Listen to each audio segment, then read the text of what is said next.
Second Chronicles chapter 20 verses 23 through 25. For the children of Ammon and Moab stood up against the inhabitants of Mount Seir, utterly to slay and destroy them.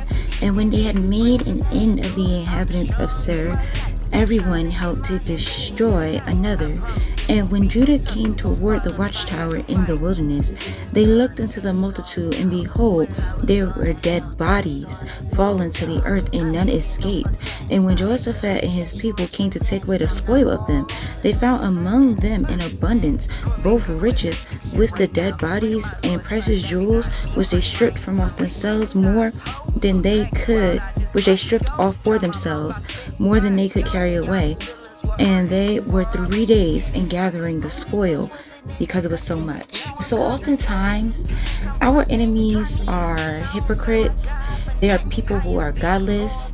And what we have to understand from this chapter, if you read chapter 20, when we are pursuing God's will for our life and pursuing that alone, not worried about anything else, He's going to provide for His will in our lives. And with that being said, those hypocrites, those godless people who choose to be enemies to us and God's will in our life, God is going to deal with them Himself. It's not our battle.